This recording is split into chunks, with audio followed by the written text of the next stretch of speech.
Il est évident que la période que nous vivons actuellement, avec la pandémie mondiale et donc française du Covid-19, est une période vraiment spécifique pour l'étude des relations entre la science et l'opinion. C'est donc l'objectif de cette présentation. Pour débuter, je vais commencer par la présentation d'un sondage, et c'est une exclusivité mondiale parce qu'il n'est pas paru. Et dans ce sondage, il a été demandé à un échantillon représentatif des Français, 1000 personnes comme d'habitude, par l'IFOP sans doute. Et la question posée était, d'après vous, la violation de CP est-elle à l'origine de l'asymétrie matière-antimatière? Question très claire, très précise, à laquelle 57% des Français ont répondu oui, une bonne majorité, 34%, une minorité, comme toujours, active, mais très minoritaire quand même, a répondu non. Et 9% ont répondu qu'ils ne savaient pas, ce qui est symptomatique peut-être d'un manque de culture scientifique dans la population. Donc, on pourrait conclure, à l'issue de ce sondage, une majorité de Français croient que la violation de CP est à l'origine de l'asymétrie matière-antimatière, et le mot « croit » ici prend sa valeur entière, de croyance. En effet, vous ne manquerez pas un petit peu d'être interrogé sur ce sondage-là et sur la question posée.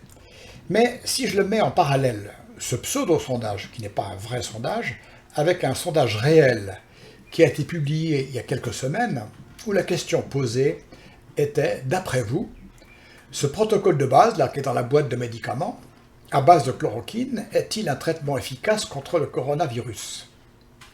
Question simple et précise à laquelle une forte majorité de Français a répondu oui, une minorité plutôt petite a répondu non, et puis une autre minorité a répondu qu'ils ne savaient pas. Je fais un parallèle entre ces deux sondages, le pseudo et le vrai, parce qu'à propos de ces sondages, on peut se poser plusieurs questions. Tout d'abord, faire un sondage pour trancher un sujet scientifique est déjà une question en soi. Ensuite, que sur des sujets scientifiques relativement pointus, les Français puissent se prononcer, et en grande majorité, puisque 80% ont estimé qu'ils avaient l'information pour répondre à ce genre de questions. Et on verra que sous-jacent à ce sondage-là, se pose la question de la connaissance qu'ont les Français du processus de recherche scientifique qui est en cours de déroulement sous leurs yeux pour le traitement du Covid-19. Mais on ne peut s'empêcher de penser que quand on pose une question précise sur des sujets très pointus comme ceci, les personnes, comme dans les sondages politiques ou les référendums politiques, répondent pas uniquement à la question, elles répondent à beaucoup d'autres choses qu'à la question posée. Et on ne peut s'empêcher de voir cette question, derrière la question précise scientifique, le profil christique de notre docteur Raoult. Et finalement, est-ce que les Français interrogés ont répondu oui ou non au soutien à la position du professeur Raoult, ou oui ou non à la position du gouvernement par rapport à son protocole d'usage de la chloroquine? Il paraît évident que la question scientifique était mineure dans la façon dont les gens se sont prononcés. Alors, pour nous aider à réfléchir sur ces aspects-là, je me ferai aider d'un autre barbu, qui est bien connu aussi, mais qui a vécu au début du XXIe siècle, dans les années 1900-1930, et qui est Gaston Bachelard, qui est d'abord un mathématicien au départ. Il a fait des études poussées de mathématiques, puis il a fait de la philosophie, et notamment de la philosophie des sciences. C'est quelqu'un dont on peut entendre des enregistrements, qui parle avec une voix toute douce, mais qui a des positions quelquefois assez tranchées. En effet, pour lui, l'opinion pense mal, elle ne pense pas, elle traduit des besoins en connaissances. Donc pour Bachelard, interroger l'opinion sur des questions scientifiques est illusoire, puisque notamment sur la chloroquine, les Français sont inquiets du développement de la maladie, sont inquiets du temps qu'il faudra pour trouver des moyens de la juguler et des moyens de la soigner. Donc il est évident que l'opinion n'est pas en état de répondre à une question scientifique de cette nature. L'opinion va traduire en position ferme sur des connaissances scientifiques à partir de ses besoins et de son ressenti. Et donc, si je continue avec Bachelard, il va très loin en disant que l'esprit scientifique nous interdit d'avoir une opinion sur des questions que nous ne comprenons pas, sur des questions que nous ne savons pas formuler clairement. Et on en parlera à la fin de ce petit exposé. En effet, même si cette position n'est pas toujours tenable, elle nous donne des indications sur la position que nous avons à tenir dans les débats actuels. Mais toujours est-il que si Bachelard avait été interrogé dans ce sondage, eh bien, il aurait certainement répondu « je ne sais pas », comme auraient dû répondre 99% des Français, dans la mesure où seuls peut-être 1% d'entre eux, qui sont médecins ou docteurs en pharmacie ou chercheurs en pharmacologie, auraient été susceptibles de répondre ou, disons, d'être capables d'avoir une opinion tranchée et précise sur ce sujet-là. Alors, en même temps, ce qui caractérise la recherche actuellement sur le Covid-19, c'est le débat, et un débat public et parfois violent, entre scientifiques, qui étonne le public quelquefois, qui s'étonne de voir des scientifiques reconnus avoir des positions aussi tranchées et quelquefois aussi violemment tranchées. Alors, il faut d'abord savoir que le débat fait partie de la démarche scientifique. En effet, de tout temps, les scientifiques, dans le développement des connaissances, ont eu des débats, et quelquefois violents, et la liste pourrait être très longue de ces débats qui ont eu lieu, les plus récents peut-être, ou les plus significatifs étant Pasteur avec ses collègues lorsqu'il a développé, par exemple, ses vaccins et tous ces processus sur la levure de bière, etc. Donc, le débat scientifique est sain. Mais ce qui est nouveau, peut-être, à notre époque, c'est le fait que ce débat scientifique, au lieu de se dérouler dans les congrès, il se déroule plutôt sur les plateaux de télévision, parce qu'il y a une pression telle, politique et d'opinion, pour qu'on ait des résultats, pour avoir des certitudes, pour pouvoir avoir des orientations avec lesquelles prendre des décisions pour le futur, que les scientifiques sont obligés, dès qu'ils ont des éléments d'un travail qu'ils ont fait, de l'exposer, et sans être toujours en mesure d'y mettre tous les guillemets, d'y introduire tous les doutes qu'ils ont l'habitude d'introduire lorsque vous lisez leurs travaux dans les revues scientifiques. Donc, un débat violent, parfois tranché, inutilement tranché sous la pression de l'opinion publique, mais débat qui est quand même sain, parce que c'est là une étape essentielle dans la recherche des résultats et dans la recherche d'un traitement. Alors, nous allons maintenant éclairer cette démarche scientifique à partir de ce que nous observons actuellement sur la recherche vis-à-vis du Covid-19, et donc d'une démarche en cours vers ce qu'on pourrait appeler une vérité scientifique. Alors, la démarche, bien sûr, base d'abord sur le travail de recherche. Il y a dans tous les laboratoires et dans le monde entier des gens qui travaillent sur ces choses-là. Lorsqu'une équipe pense avoir des résultats intéressants, elle fait une publication. La publication, c'est depuis Galilée, et depuis bien d'autres des siècles, l'étape obligée des scientifiques qui veulent communiquer à leurs collègues les résultats de leurs travaux. Donc, ce travail scientifique est une étape essentielle, sauf que en 2020, se surajoute à ce travail de publication technique et scientifique une communication grand public sur laquelle je reviendrai. Et puis, lorsque de nombreux travaux scientifiques faits dans des conditions différentes, avec des protocoles, avec des équipes différentes, convergent, on peut aboutir à ce qu'on appelle un consensus vers un fait scientifique reconnu. Comme par exemple, pour prendre un exemple dans le passé, tous les travaux de recherche qui ont été faits sur le lien entre le tabac et le cancer, il y a eu des travaux scientifiques et il a fallu attendre un certain nombre d'années, vers les années 40, pour que le lien soit considéré comme un fait scientifique reconnu. En effet, dans toutes ces démarches-là, il y a des facteurs qui favorisent ce travail de recherche et des facteurs qui le défavorisent et qui le freinent. À gauche, vous aurez en vert, et notamment pour le Covid-19, ce qui favorise la démarche vers une vérité scientifique vis-à-vis du Covid-19, et à droite, ce qui est plutôt des freins. Donc, en vert, il faut être conscient d'un énorme investissement de la communauté scientifique mondiale sur cette recherche-là. On a peu d'exemples, peut-être même à l'époque du sida, exemples d'une telle mobilisation pour traiter ce problème-là.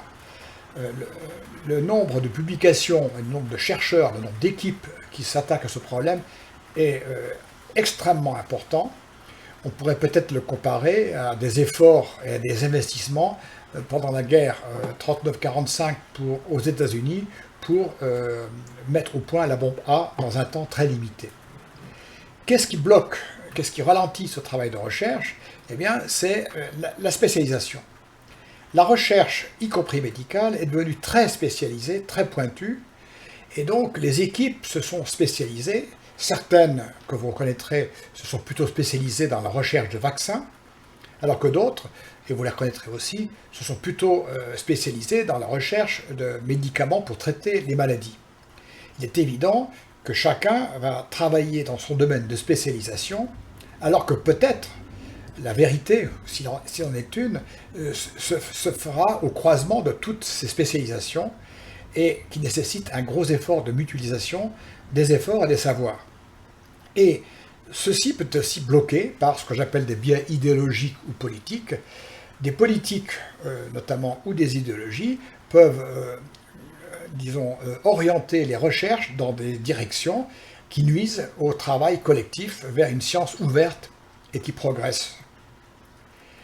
Mais tout ce travail de recherche, à un moment donné, dans chaque équipe, aboutit à ce qu'on appelle une publication.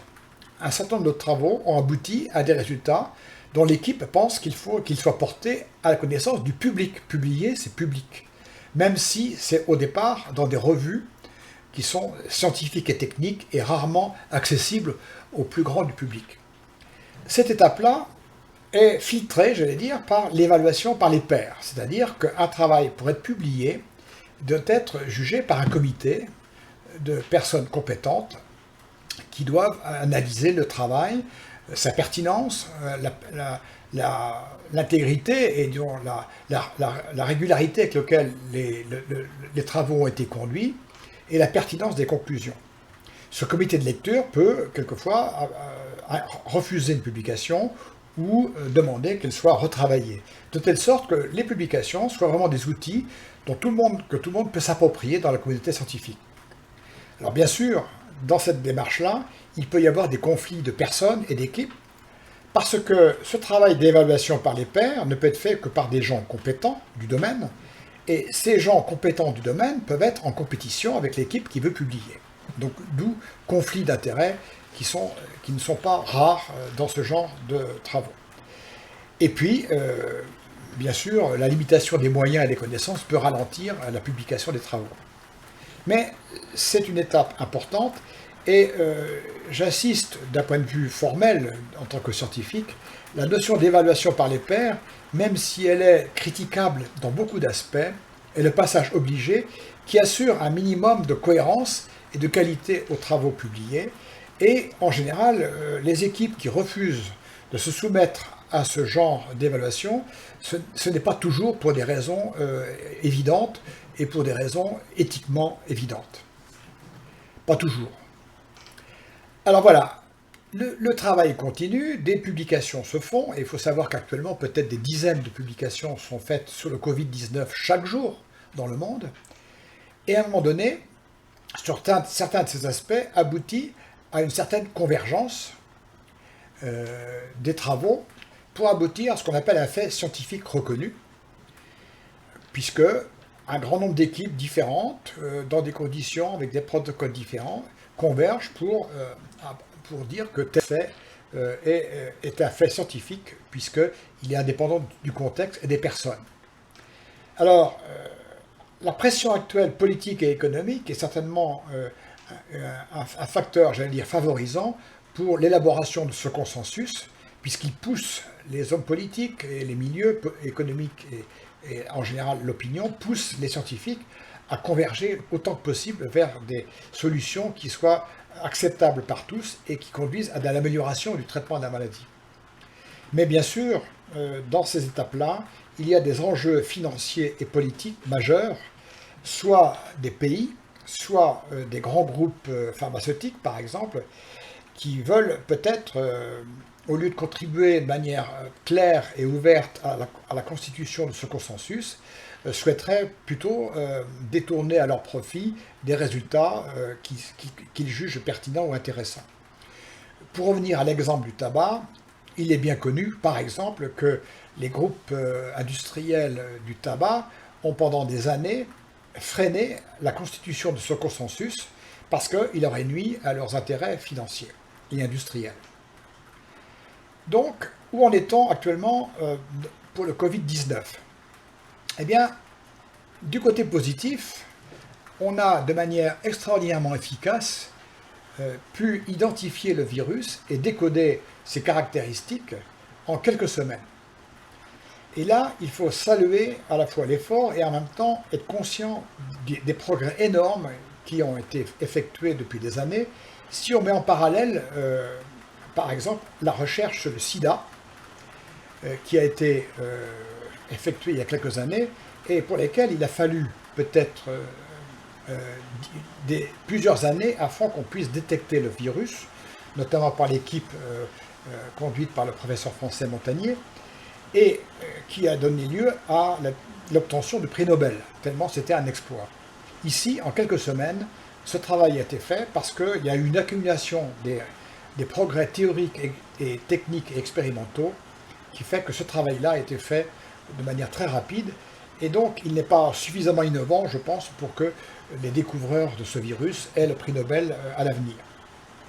Donc, fait très positif, le virus est identifié et on connaît ses principales caractéristiques. En revanche, du côté négatif, du côté rouge, eh bien, il n'y a pas de consensus sur le traitement à apporter pour soit bloquer, soit traiter les malades du Covid-19. Je fais un parallèle à nouveau avec la démarche pour le sida, il y a quelques années. Il a fallu 10 ans de travaux et de débats et de conflits quelquefois énormes entre différentes équipes pour aboutir à l'élaboration d'un traitement qui fasse consensus au sein de la communauté scientifique, qui est donc la trithérapie.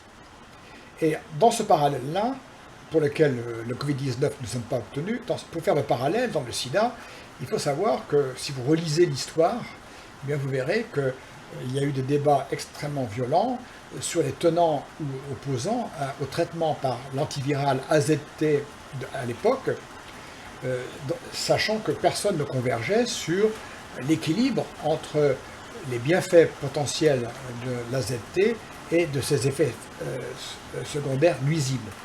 Il a fallu 10 ans de débat afin que ce traitement de la trithérapie soit reconnu comme un traitement globalement reconnu par la communauté scientifique. Et toujours dans ce parallèle-là, je ne peux m'empêcher de faire le parallèle entre le confinement qui pour le sida a pris la forme plus simple à manipuler du préservatif dans les rapports sexuels, alors que pour le Covid-19, il suppose le confinement non pas du sexe des personnes, mais des personnes entières et des familles, qui est bien sûr beaucoup plus difficile et beaucoup plus difficile à tenir sur le long terme. Donc voilà ce parallèle, et nous sommes en plein dans cette démarche-là, qui se poursuit sous nos yeux, et pour lesquels nous voyons les scientifiques quelquefois discuter, s'invectiver, et tout ce qu'on peut espérer, c'est que rapidement on aille vers un certain nombre de consensus dans les traitements, et pour ce faire, la science dite exacte impose un critère que l'on appelle la reproductibilité des résultats. C'est-à-dire qu'il n'est pas suffisant qu'une personne, dans son contexte, avec ses propres protocoles qui ne sont pas forcément publics, obtienne des résultats intéressants. Un véritable consensus ne peut s'établir que si les résultats sont reproductibles. C'est une caractéristique des faits scientifiques dans les sciences exactes. Je prends par exemple le cas récent de la détection des ondes gravitationnelles qui a été faite il y a quelques années et qui a été fait par deux expériences uniques, une aux États-Unis et une en Europe, et la concordance des résultats a abouti et a convaincu l'ensemble de la communauté scientifique de la justesse et donc le consensus très vite assez établi. Je pense que, en tant que physicien, n'ayant pas une connaissance détaillée de ce qui se passe dans les laboratoires médicaux, je pense qu'il y a toute une partie de cette recherche sur le Covid-19 qui relève de cette démarche in vitro, de cette démarche en laboratoire, et qui suit en gros la démarche des sciences exactes, avec des protocoles dans des tubes à essai, de mon temps c'était comme ça, qui sont publics, et que toute personne ou tout laboratoire équipé peut reproduire, et donc vérifier que les résultats qui sont publiés sont convergents. C'est ce qu'on appelle produire des résultats reproductibles. En revanche, il y a toute une partie de la recherche actuelle qu'on appelle plutôt la recherche clinique, c'est-à-dire la recherche sur l'efficacité des médicaments ou des traitements, qui ne peut se faire que sur des patients. Et donc, toute cette recherche-là, la reproductibilité des résultats est un enjeu majeur. Parce que là, on a affaire à des relations entre personnes, d'une part entre des soignants et des malades, et d'autre part parce qu'un outil classique pour tester l'efficacité des médicaments, c'est toute la méthode dite des échantillons, dans lequel on prend un groupe témoin, auquel on ne va pas donner par exemple de médicaments mais qu'un placebo, et puis un groupe de malades dans lequel on va donner tel médicament qu'on veut tester. Et donc l'objectif, c'est au bout de quelques mois ou quelques années de comparer les résultats, le taux de malades, le taux de décès, etc. Il est évident que cette démarche clinique est essentielle, mais elle pose d'énormes problèmes de reproductibilité des résultats, dans la mesure où c'est fait sur des personnes différentes, qui ont des bilans de santé différents, des parcours différents, des hérédités différentes. Donc c'est un travail scientifique et statistique énorme pour sortir de ces études-là des faits qui soient reproductibles et sur lesquels tout le monde puisse que tout le monde puisse reconnaître, donc établir ce consensus. C'est vraiment, on le voit bien dans les débats actuels, un enjeu majeur et qui amène tout le monde à dire que ce consensus-là, dans ces recherches cliniques, ne peut se faire qu'avec le temps, en ayant confronté de très nombreux résultats dans des contextes différents, pour être sûr que l'on puisse en sortir les faits scientifiques établis, avec lesquels on pourra établir des protocoles de traitement. Donc voilà où nous en sommes. La recherche scientifique sur le Covid-19 en cours est une illustration de tout ce travail qui est fait pour établir des faits scientifiques reconnus, avec les succès, avec les freins, et on peut espérer que dans les années à venir, dans les mois peut-être, mais peut-être dans les années, on aboutisse à des traitements scientifiquement reconnus par la communauté scientifique. Mais tout ceci se passe sous le regard de l'opinion et des médias, et donc se pose la question fondamentale de l'opinion, qui est, d'après Platon, qui n'est pas un chercheur chinois ou grec, mais qui était un philosophe qui vivait plus de 2000 ans avant Jésus-Christ, avant notre époque, et qui déjà à l'époque notait que l'opinion est quelque chose d'intermédiaire entre la connaissance et l'ignorance. Donc l'opinion, c'est quelque chose d'intermédiaire. Généralement, l'opinion a quelques éléments d'information, elle n'est pas ignorante totalement de ce dont elle veut traiter, mais elle est loin d'être composée de spécialistes capables de juger avec précision des phénomènes scientifiques. Et pourtant, l'opinion est majeure dans une démocratie. Parce qu'au bilan, c'est l'opinion qui décide, à travers les choix, les élections, les choix politiques, les campagnes, les lobbying. L'opinion a un rôle très important dans l'orientation des politiques scientifiques. Les exemples sont nombreux. Par exemple, il y a un certain nombre de décisions qui ont été prises récemment, et ce n'est pas pour le regretter, mais pour le constater, pour lesquelles les faits scientifiques ne sont pas complètement établis, et pourtant pour laquelle l'opinion a orienté les gouvernants à prendre des décisions très claires. Je citerai le cas des OGM dans l'alimentation, donc pour lesquels il reste encore des inconnus sur la réalité des faits scientifiques sous-jacents, ou bien le traitement du glyphosate, qui là aussi, même s'il y a beaucoup d'études convergentes, on ne peut pas considérer que le fait scientifique ait été établi de manière certaine au sein de la communauté scientifique. N'empêche que l'opinion et les hommes politiques ont pris des décisions, par exemple sur l'interdiction du traitement des cultures par le glyphosate ou l'usage des OGM dans l'alimentation. Donc l'opinion joue un rôle fondamental dans l'orientation des grandes orientations scientifiques. Parce que dans une démocratie, c'est elle qui décide. Aussi, qu'est-ce qui est important, c'est que pour éclairer l'opinion, il faut des experts, c'est-à-dire des personnes qui fassent l'interface entre les laboratoires scientifiques, les recherches, les publications très, très techniques et très précises, très détaillées, souvent incompréhensibles, et l'opinion. Le rôle des experts est donc fondamental dans cette interface pour construire une opinion éclairée qui puisse prendre les bonnes orientations. Mais dans les années 2000, et plus particulièrement depuis une dizaine d'années, le rôle des experts et l'expertise scientifique en général est soumise à une très forte critique. Beaucoup considèrent qu'il y a une crise de l'expertise scientifique.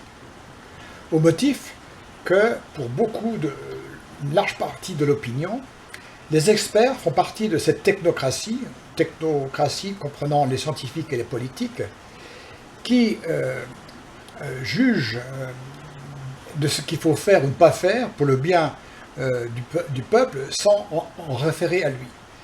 Donc, dans la lignée des mouvements populistes en France ou dans le monde, il y a toute une réticence, une critique, une crise de l'expertise scientifique, les experts étant au mieux considérés comme des personnes financées ou biaisées lorsque ils émettent des opinions qui ne vont pas dans le sens qui nous semble favorable, et au contraire étant considérés comme des experts absolus, s'ils nous confortent dans notre opinion, même s'ils sont plus proches de l'ignorance que de la science.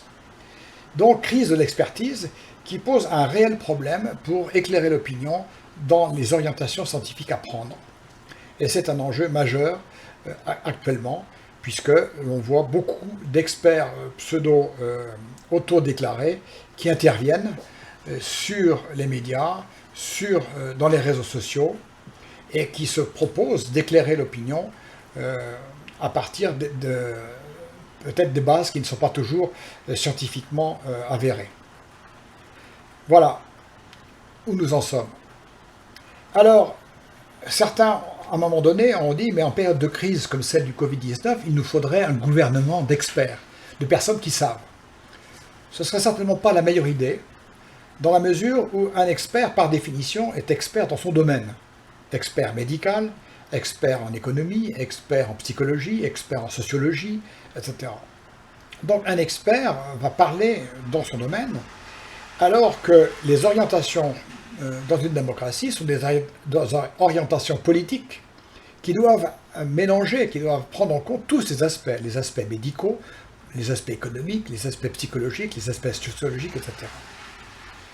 Donc on l'a bien vu déjà, comment progressivement le gouvernement a d'abord suivi les experts et quasiment exclusivement les experts médicaux. Il s'agissait de juguler la maladie et sa croissance. Et progressivement, on voit apparaître les équilibres entre les nécessités médicales et les nécessités économiques une nécessité psychologique et une nécessité sociologique. Donc on le voit bien que les arbitrages ne peuvent pas être faits par les experts.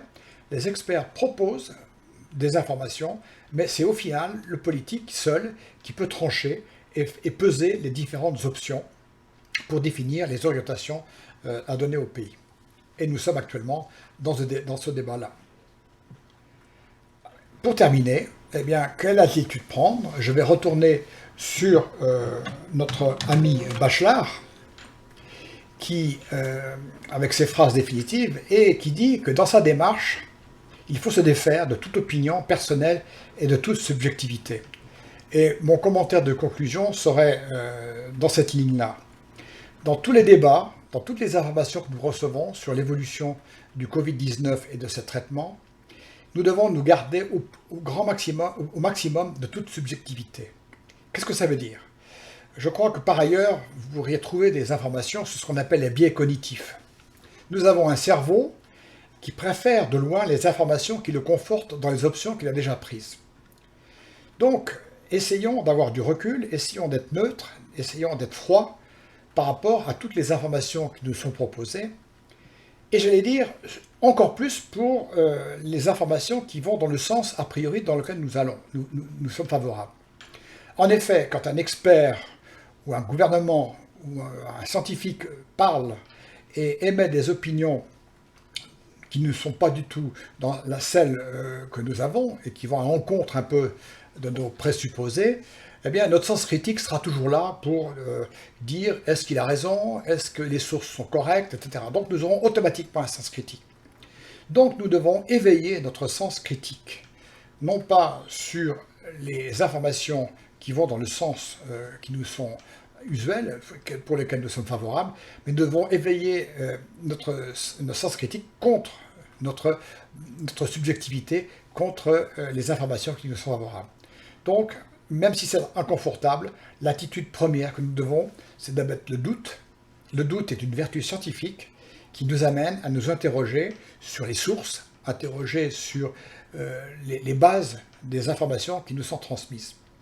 Donc je vous souhaite à tous bon courage dans les mois à venir et je vous remercie de votre attention.